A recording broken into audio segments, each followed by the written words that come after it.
Hey everybody, this is Mr. Storm, and in this video we are going to learn how to format our text and create some lists. Very quickly, let's talk about some text formatting. So in HTML, because we've been doing mainly text, we also might want to learn how to make that text look a little bit interesting.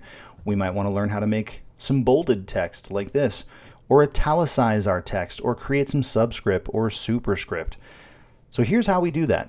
We basically use these elements and wrap them around the text that we want to change. So for example, if we look here, we have a paragraph element that is normal text, and then we have a paragraph element with another element inside the paragraph element, this B element, which is bolded text, and it makes our text bold.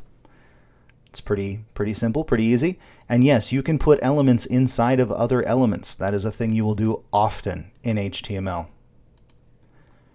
So all of these elements up here you would use in the same way. Strong creates important text. Italic is italic text. M is emphasized. Now, B and strong are going to look pretty much the same, and I and M are going to look exactly the same. So here's the difference between those. The B defines bold text without any extra importance. The strong element defines text with strong importance, and the content inside is typically displayed in bold. So strong looks like that, while as bold looks like that. Exactly the same, right?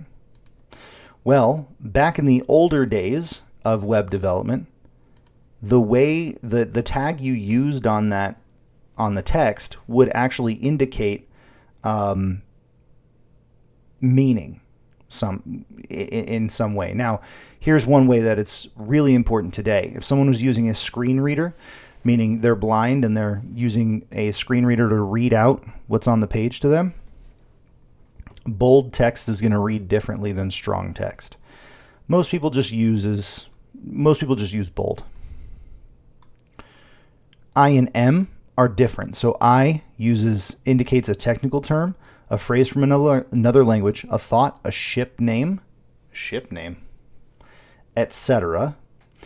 Whereas M is placing an emphasis on how you pronounce a specific word. Okay? But again, they're going to look exactly the same. Small text makes some text smaller, as the name would suggest. Mark will highlight some text for you. Del will actually strike through some text as if it's being deleted. Ints inserts. So like if we're striking through blue and we want to insert red, that's how you would use those. Delete and insert. Subscript is going to make text subscripted, meaning it's going to float below the line. Whereas superscript is going to make your text go above. Let's see. Yeah, those are all good. We already went over those. Okay, great. Quotations. So we can use something called a block quote. A block quote is going to essentially format your text so that it's in a block like this, so that it's easy to tell that it is a quotation. We can use the Q element for a short quotation within the body of a text. Now you might be thinking, hey, why don't I just put quotes around it? You can, but again, the Q element is going to indicate to screen readers that this is a quotation. Abbreviations, so we can create an abbreviation, and when you hover over it, it will actually give you the title. So abbreviation has an attribute called title, where you can put the entire name or the entire word of the abbreviation in the title. So when I hover over it, it'll actually show me what the whole title is. That's pretty cool. Address, site. I mean, there's all kinds of stuff in here. Just play around with them, see what you can come up with, see what you can do. There are plenty of ways to format text in HTML. Comments. Comments are really important to understand. So comments in HTML will allow you to put little notes to yourself in the web page but they don't actually show up when the page is run. So notice how we have "this is a comment." That doesn't show up here. And then below the paragraph, we have "comments are not displayed by the browser." And that's true. It's not displayed by the browser. We can put anything we want in comments. These are just basically, again, notes that we can make to ourselves, or anyone reading the code for the web page can see the comment, but you can't see it in the browser. Yeah, and comments are started by exclamation point and then dash dash, and they end with a dash dash. Okay, let's get into lists. This is the fun part. Gotta give a little bit of stretch. Ooh. Okay, lists. Whew. All right, that was a good stretch. I felt good. All right. So there are two kinds of lists that we could use. There's an unordered list and an ordered list. The unordered list is simply a bulleted list without numbers. The ordered list is a list with numbers. It's pretty easy. Here's where it gets slightly more difficult.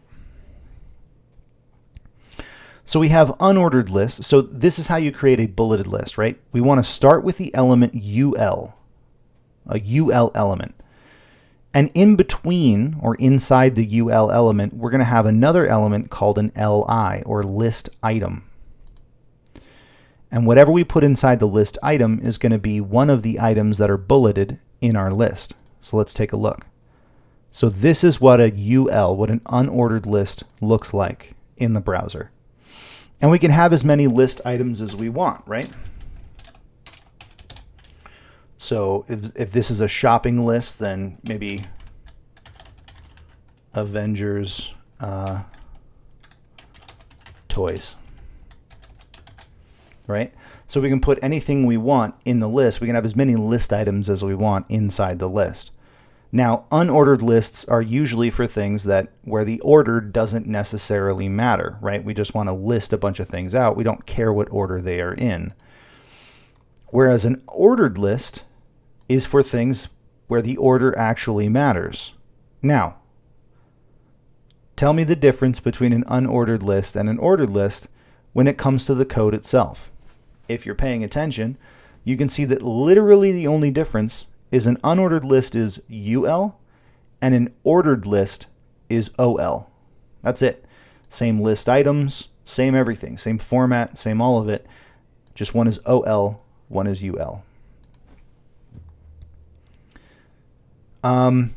We can create descriptions, so description lists if we want. I'm not going to dig too deeply into description lists because honestly we just don't use them in this class. But you can if you want. Description lists we'll get into in the next class on Web Dev 2 when we use Bootstrap. Okay, that's about it. Honestly, this is going to be an easy week. And when you get into the assignment, you'll see why. There's not much that you have to worry about this week. We're just going to add a little bit of content to our web page. Next week, we do add a lot of content. So make sure you're paying attention next week. Is it next week or the week after? Either way. Every week's going to get a little bit more difficult. This week's not so difficult. Next week, we're going to add a little bit more. We're going to kind of ramp up the difficulty. But as long as you're sticking around and you're paying attention, you're understanding the stuff as we go through it, then you shouldn't have any problems at all. So I'm going to cut it here, and I'm going to let you guys get started on the quiz and then get to work on your assignment. Peace.